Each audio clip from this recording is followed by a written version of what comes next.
National Herald case में ED ने कांग्रेस नेता सोनिया गांधी और राहुल गांधी के खिलाफ चार्जशीट दाखिल की है। प्रवर्तन निदेशालय ने ये कार्रवाई राहुल और सोनिया गांधी से जुड़ी कंपनी एसोसिएटेड जनरल्स लिमिटेड यानी एजेएल की 700 करोड़ से अधिक की संपत्तियों को जब्त करने की प्रक्रिया शुरू करने के कुछ दिनों बाद की है। इन संपत्तियों में दिल्ली, मुंबई और लखनऊ की प्राइम प्रॉपर्टीज शामिल हैं। इनमें राष्ट्रीय राजधानी के बहादुर शाह जफर मार्ग पर स्थित प्रतिष्ठित हेराल्ड हाउस भी है। ईडी ने कथित नेशनल हेराल्ड मनी लॉन्ड्रिंग मामले में कांग्रेस सांसद राहुल गांधी, सोनिया गांधी के अलावा Congress overseas chief Sam Pitroda के खिलाफ दिल्ली की राउज एवेन्यू कोर्ट में शिकायत दर्ज की है। चार्जशीट में सुमन दुबे समेत कुछ और नाम हैं। विशेष न्यायाधीश विशाल गोगने ने 9 अप्रैल को दाखिल आरोप पत्र की संज्ञान के महत्वपूर्ण पॉइंट पर पड़ताल की और सुनवाई की अगली तारीख 25 अप्रैल निर्धारित की। उस दिन ईडी और जांच अधिकारी के विशेष वकील कोर्ट के अवलोकन को लेकर केस डायरी भी पेश करेंगे। ईडी की चार्जशीट पर कांग्रेस ने रिएक्ट किया है। कांग्रेस नेता पवन बंसल ने पूरे केस को ही आधारहीन बताया है। पूरे का पूरा मसला जो ईडी ने खड़ा किया है नेशनल हेराल्ड के खिलाफ prevention of money laundering act में, ये बेबुनियादी है। ये राजनीतिक एक प्रतिशोध, एक राजनीतिक हार या राजनीतिक बदले की भावना से, पॉलिटिकल वेंडेटा जिसको कहते हैं, उस वो भावना का उससे चलाया हुआ सरकार का है। ये सरकार ने लगातार, भारतीय जनता पार्टी की, मोदी जी की सरकार ने लगातार जितने इनके पॉलिटिकल राजनीतिक विरोधी हैं उनको हर तरफ से निचोड़ देने की, जो कहते हैं उनको एक स्क्वीज कर देने का एक फैसला किया हुआ है, उसके तहत ताकि वो काम न कर सकें। जहाँ जहाँ जो चीज़ संभव है वो कर रहे हैं। किसी ढंग का पीएमएलए इस पर लागू नहीं होता इस केस पे, और ये सरासर गलत है। एक जो प्रेडिकेट ऑफेंस होता है, शेड्यूल्ड ऑफेंस होता है, वही नहीं बनता। एक श्री सुब्रमण्यम स्वामी जी ने, जिनको जानते हैं कि उनकी माहिरियत है लोगों के खिलाफ केस डाल देने की, उन्होंने एक केस हमारे खिलाफ दायर किया था और उसमें उन्होंने खुद, ये पहली बार हुआ है, किसी केस में नहीं हुआ होगा कि जिन्होंने केस डाला है, जो कंप्लेनेंट होता है, वही जाके कहीं आगे कोर्ट में उसके लिए स्टे ले। उन्होंने रोक रखा है क्योंकि उनको मालूम है कि इसमें कुछ नहीं। उधर तो रुक चुका है, स्टे हुआ है, और उसके दौरान इधर ईडी ने अब कार्रवाई शुरू कर दी, जबकि ये प्रेडिकेट ऑफेंस एक शेड्यूल्ड ऑफेंस नहीं बनता। और इसके लिए पहले इसकी अटैचमेंट सरासर गलत थी।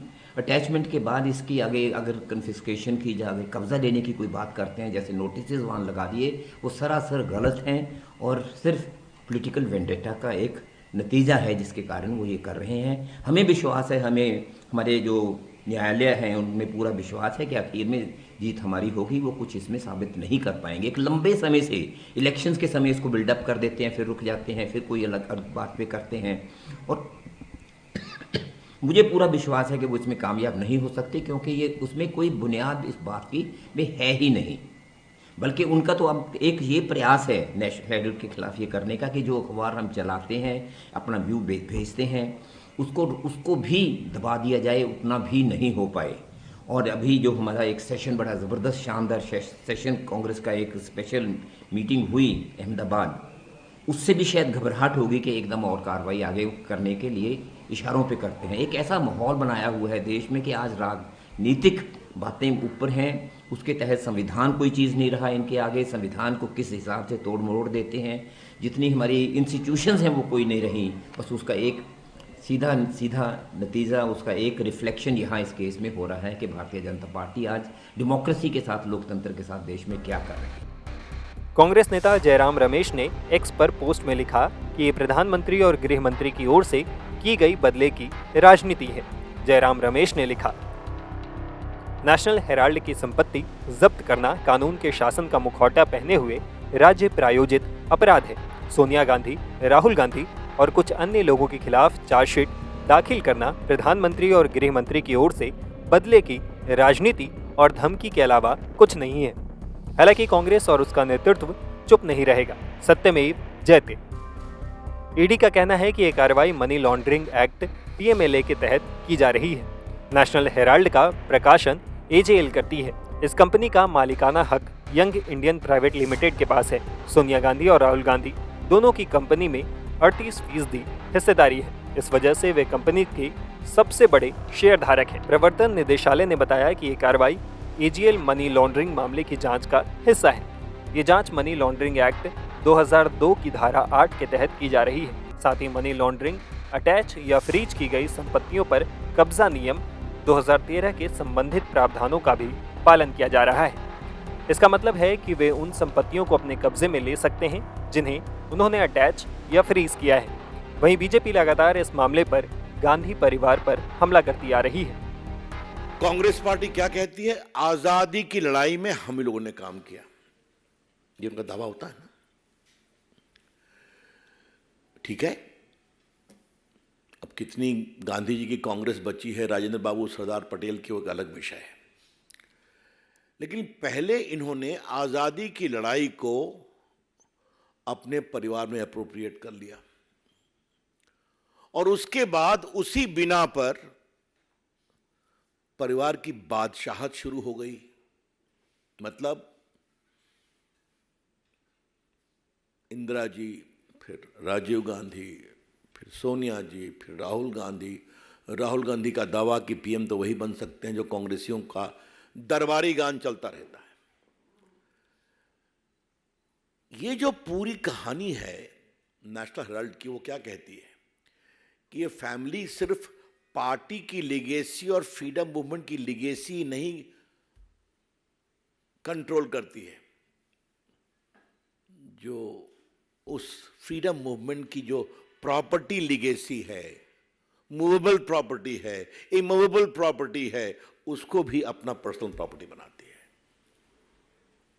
मैं इसको स्पष्ट करना चाहूंगा, हमने कभी इसको डिस्प्यूट नहीं किया कि कांग्रेस पार्टी के नेताओं ने आज़ादी के आंदोलन में बड़ा काम किया, वो अतीत की बात है। वो आंदोलन हमारे परिवार की लिगेसी है, इसलिए अब कांग्रेस पार्टी का नेता परिवार से होगा। और दूसरा, उस आंदोलन से जुड़े हुए अखबार हैं, उनके शेयर हैं, उनकी प्रॉपर्टी है, वो भी हमारी प्रॉपर्टी है। यह है इस पूरे कहानी का सार। New low in the democracy of India. Bharat के लोकतंत्र में एक बहुत शर्मनाक गिरावट है। मैं हमेशा कहता हूं, लोकतंत्र लोकलाज से चलता है। अब कांग्रेस पार्टी लोकलाज कितना कहती है, कितना समझती है, कितना पालन करती है, वो देश देखता है। चुनाव में हम हताश हैं, इसलिए हम काम कर रहे हैं। कानून के जानकार अभिषेक बाबू भी बोल रहे हैं, क्या मतलब है इसका? चुनाव आप सब जगह हार रहे हैं, लेकिन ये केस कब का है, इसको रिकॉल करना जरूरी है। तो आप ट्रायल फेस कर रहे हैं, आप इनकम टैक्स में हार चुके हैं, आपको बेल लेना पड़ा, सुप्रीम कोर्ट तक कोर्ट ने आपको राहत नहीं दिया। तो आज कह रहे हैं कि मर्डर ऑफ डेमोक्रेसी है क्योंकि हम लोग हार रहे हैं विधानसभा के चुनाव में। इससे